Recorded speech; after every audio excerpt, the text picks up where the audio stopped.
राधे राधे। कैसे हैं आप लोग? ईश्वर कृपा से आप सब अच्छे होंगे। ईश्वर सब पे कृपा बनाए रखे, सबका कल्याण करे।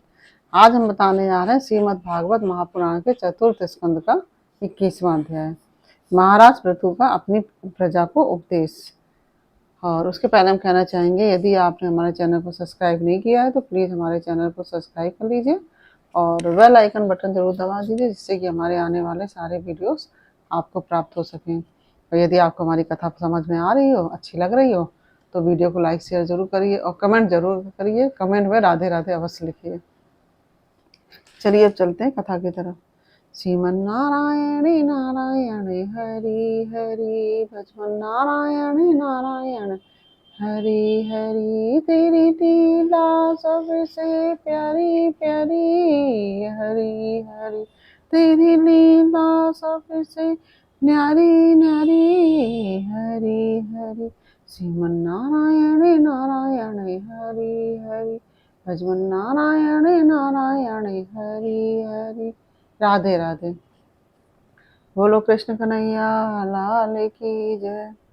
श्री मैत्रेय जी कहते हैं, विदुर जी, उस समय महाराज पृथु का नगर सर्वत्र मोतियों की लड़ियों, फूलों की मालाओं, रंग बिरंगे वस्त्रों, सोने के दरवाजों और अत्यंत सुगंधित धूपों से सुशोभित था।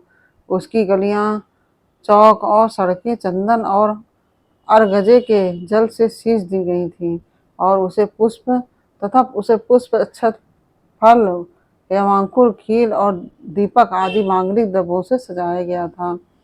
वह ठौर ठौर पर रखे हुए फल फूल के गुच्छों से युक्त केले के खम्भों और सुपारी के पौधों से बड़ा ही मनोहर जान पड़ता था और सब और आम आदि वृक्षों के नवीन पत्तों की बंधनवारों से विभूषित था। जब महाराज ने नगर में प्रवेश किया, तब दीपक, उपहार और अनेक प्रकार की मांगलिक सामग्री लिए हुए प्रजाजनों ने तथा मनोहर कुंडलों से सुशोभित सुंदरी कन्याओं ने उनकी अगवानी की। शंख और दुदुम्बी आदि बाजे बजने लगे, ऋत्विजगण वेद ध्वनि करने लगे, बंदीजनों ने स्तुति गान आरंभ कर दिया। ये सब देख और सुनकर भी उन्हें किसी प्रकार का अहंकार नहीं हुआ। इस प्रकार वीरवर पृथु ने राजमहल में प्रवेश किया। वहां मार्ग में जहां तहां पुरवासी और देशवासियों ने उनका अभिनंदन किया। परम यशस्वी महाराज ने भी उन्हें प्रसन्नता पूर्वक अभीष्ट वर देकर संतुष्ट किया। महाराज पृथु महापुरुष और सभी के पूजनीय थे। उन्होंने इसी प्रकार के अनेकों उदार कर्म करते हुए पृथ्वी का शासन किया। अंत में अपने विपुल यश का विस्तार कर भगवान का परम पद प्राप्त किया। सूत जी कहते हैं, मुनिवर सौनक जी, इस प्रकार भगवान मैत्रेय के मुख से आदिराज पृथु का अनेक प्रकार के गुणों से संपन्न और गुणवानों द्वारा प्रशंसित विस्तृत सुयश सुनकर परम भागवत विदुर जी ने उनका अभिनंदन करते हुए कहा। विदुर जी बोले, ब्राह्मणों ने पृथु का अभिषेक किया, समस्त देवताओं ने उन्हें उपहार दिए, उन्होंने अपनी भुजाओं में वैष्णव तेज को धारण किया और उससे पृथ्वी का दोहन किया। उनके उस पराक्रम के उच्छिष्ट रूप विषय भोगों से ही आज भी संपूर्ण राजा और लोकपालों के सहित समस्त लोग इच्छा अनुसार जीवन निर्वाह करते हैं। भला ऐसा कौन समझदार होगा जो उनकी पवित्र कीर्ति सुनना न चाहेगा? सभी आप मुझे उनके कुछ और भी पवित्र चरित्र सुनाइए। श्री मैत्रेय जी कहते हैं, मैत्रेय जी ने कहा, साधु श्रेष्ठ विदुर जी, महाराज पृथु गंगा और यमुना के मध्यवर्ती देश में निवास कर अपने पुण्य कर्मों के क्षय की इच्छा से प्रारब्धवश प्राप्त हुए भोगों को ही भोगते थे। ब्राह्मण वंश और भगवान के संबंधी विष्णु भक्तों को छोड़कर उनका संतों द्वीपों के सभी पुरुषों पर अखंड और अबाध शासन था। एक बार उन्होंने एक महासत्र की दीक्षा ली। उस समय वहां देवताओं, ब्रह्म ऋषियों और राजर्षियों का बहुत बड़ा समाज एकत्रित हुआ। उस समाज में महाराज पृथु ने उन पूजनीय अतिथियों का यथायोग सत्कार किया और फिर उस सभा में नक्षत्र मंडल में चंद्रमा के समान खड़े हो गए। उनका सिर ऊंचा, भुजाएं भरी और विशाल रंग गोरा नेत्र भुजाएं भरी और विशाल रंग गोरा और नेत्र कमल के समान सुंदर और अरुण वर्ण, नासिका सुघड़, मुख मनोहर, स्वरूप सौम्य, कंधे ऊंचे और मुस्कान से युक्त दंत पंक्ति सुंदर थी। उनकी छाती चौड़ी, कमर का पिछला भाग स्थूल और उदर पीपल के पत्ते के समान सुडौल तथा बल पड़े हुए होने से और भी सुंदर जान पड़ता था। नाभि भंवर के समान गंभीर थी, शरीर तेजस्वी था, जंघाएं स्वर्ण के समान दीप्यमान थी और पैरों के पंजे उभरे हुए थे। उनके बाल बारीक, घुंघराले, काले और चिकने थे। गर्दन शंख के समान उतार चढ़ाव वाली तथा रेखाओं से युक्त थी और वे उत्तम बहुमूल धोती पहने और वैसी ही चादर ओढ़े थे। दीक्षा के नियमानुसार उन्होंने समस्त आभूषण उतार दिए थे। इसी से उनके शरीर का अंग प्रत्यंग की शोभा अपने स्वाभाविक रूप में स्पष्ट झलक रही थी। वे शरीर पर कृष्ण मृग का चर्म और हाथों में कुशा धारण किए हुए थे। इससे उनके शरीर की कांति और भी बढ़ गई थी। वे अपने सारे नित्य कृत्य यथाविधि संपन्न कर चुके थे। राजा पृथु ने मानो सारी सभा को हर्ष से सराबोर करते हुए अपने शीतल एवं स्नेहपूर्ण नेत्रों से चारों ओर देखा और फिर अपना भाषण प्रारंभ किया। उनका भाषण अत्यंत सुंदर, विचित्र पदों से युक्त, स्पष्ट, मधुर, गंभीर एवं निशंक था। मानो उस समय वे सबका उपकार करने के लिए अपने अनुभव का ही अनुवाद कर रहे थे। राजा पृथु ने कहा, सज्जनों, आपका कल्याण हो। आप महानुभावों जो यहाँ पधारे हैं, मेरी प्रार्थना सुने। जिज्ञासु पुरुषों को चाहिए कि संत समाज में अपने निश्चय का निवेदन करें। इस लोक में मुझे प्रजाजनों का शासन, उनकी रक्षा, उनकी आजीविका का प्रबंध तथा उन्हें अलग अलग अपनी मर्यादा में रखने के लिए राजा बनाया गया। अतः इनका यथावत पालन करने से मुझे उन्हीं मनोरथ पूर्ण करने वाले लोगों की प्राप्ति होनी चाहिए जो वेदवादी मुनियों के मतानुसार संपूर्ण कर्मों में साक्षी श्री हरि के प्रसन्न होने पर मिलते हैं।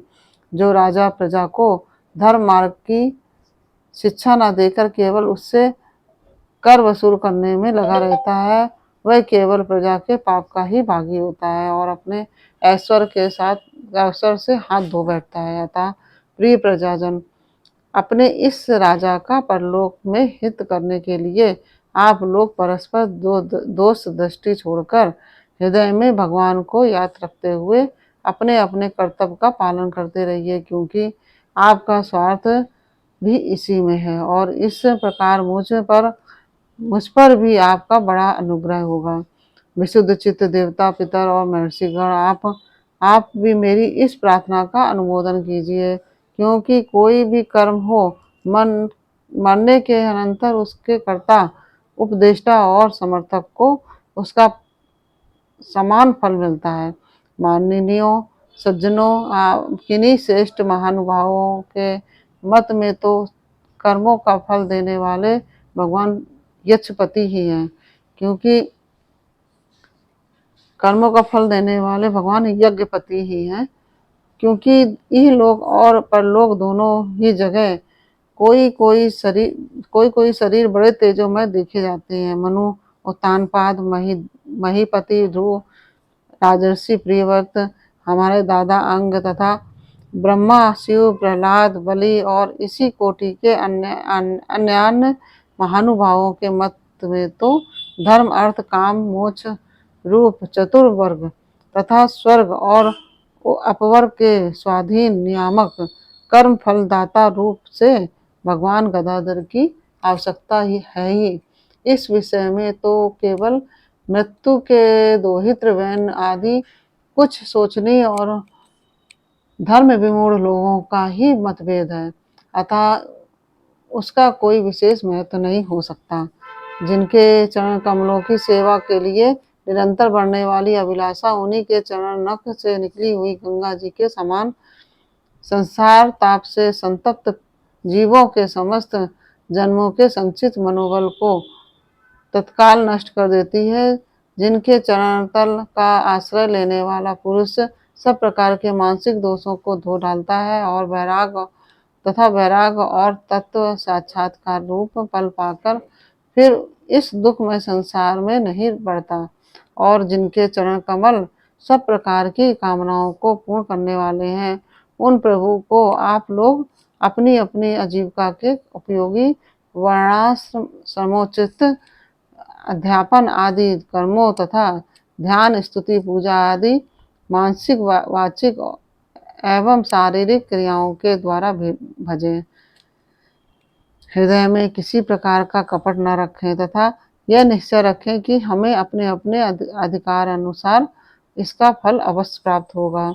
भगवान स्वरूपता विशुद्ध विज्ञान घन और समस्त विशेषणों से रहित किंतु इस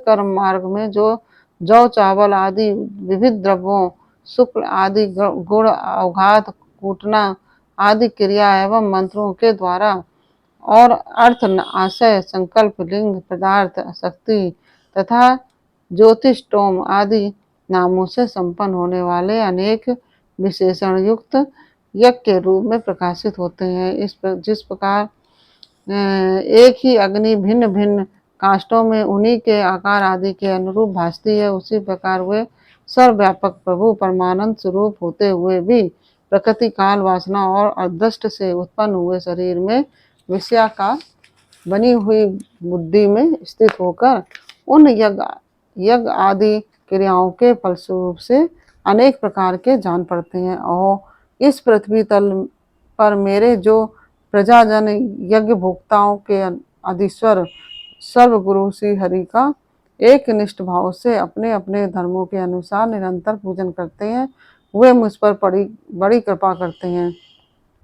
सहनशीलता तपस्या और ज्ञान इन विशिष्ट विभूतियों के कारण वैष्णव और ब्राह्मणों के वंश संभवतः ही उज्जवल होते हैं। उन पर राजकुल का तेज धन ऐश्वर्य आदि समृद्धियों के कारण अपना प्रभाव न डालें। ब्रह्मादि समस्त महापुरुषों में अग्रगण ब्राह्मण भक्त पुराण पुरुष श्री हरि ने भी निरंतर इन्हीं के चरणों की वंदना करके अविचल लक्ष्मी और संसार को पवित्र करने वाली कीर्ति प्राप्त की है।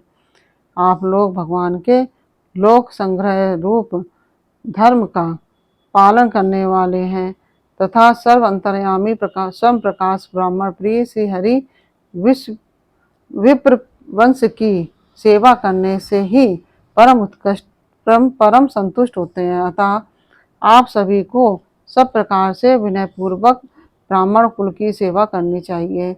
इनकी नित्य सेवा करने से शीघ्र ही चित्त शुद्ध हो जाने के कारण मनुष्य स्वयं ही ज्ञान और अभ्यास आदि के बिना ही परम शांति रूप मोक्ष प्राप्त कर लेता है।